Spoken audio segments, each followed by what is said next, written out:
In this clip, we're going to look at some aspects of the relationships or links between tables. So what we have at the moment here is the individual tables: appointment, clinic, dentist, and so on. And there are no links or associations between the tables. So the issue with that, many issues can arise with that when it comes to trying to keep the data accurate and keep the database intact so that everything makes sense. So as things stand at the moment, what I could do if I wanted to is say, go down here to the patient table, and I could decide to change the numbers of the patient ID of some of the patients. So if, for example, I decide to change, say, the starting digit of each patient, so I might make Paul Kelly number 200 rather than 100, Laura Rush, make her 201. So now in my database I have the information that previously related to Paul Kelly as 100 and Laura Kelly as 101. Their numbers have now changed, and that mightn't be too big a concern if the only table that had a reference to Paul Kelly was the patient table, and the same with Laura Rush. But if we go to the appointment table and open it, so we can open the appointment table here beside the patient table and flick between them. So there's patient and here's appointment. And now we look at the patient details for each appointment. So as you can see, we have the patient ID for each appointment and the appointment date, as well as the other details. So we now go down to this entry here for the abscess, and it says patient 100. And likewise down at the bottom here we have two appointments for patient 101. But the difficulty is now that there's no patient in the patient table with either number 100 or 101. They've changed. So that link between Paul Kelly and his or her appointments and Laura Rush and her appointments has now been broken.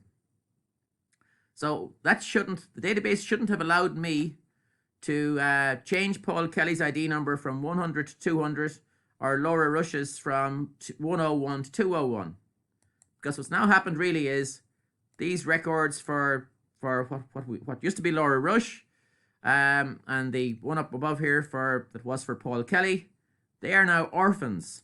These are now child rows in the appointment table that have no matching parent. So that's a concern.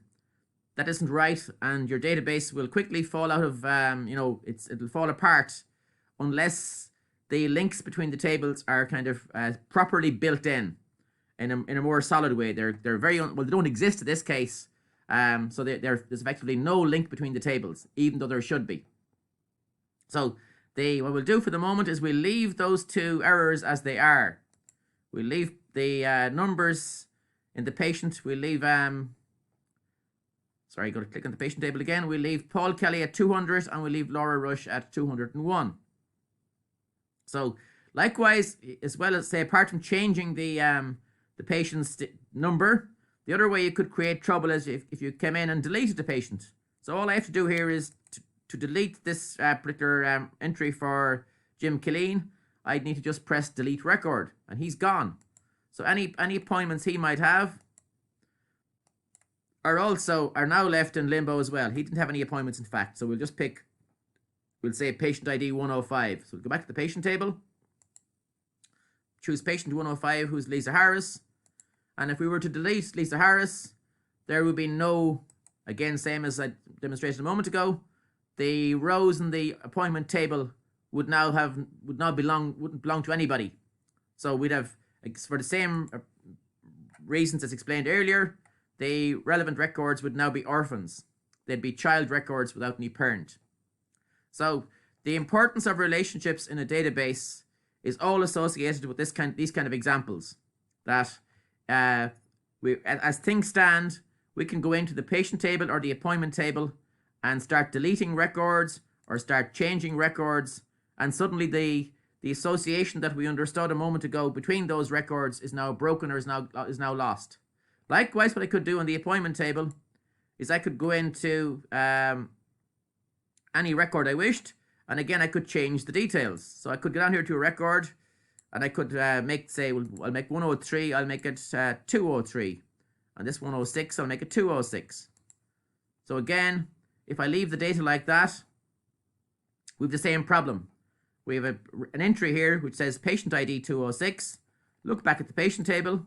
There's no patient 206.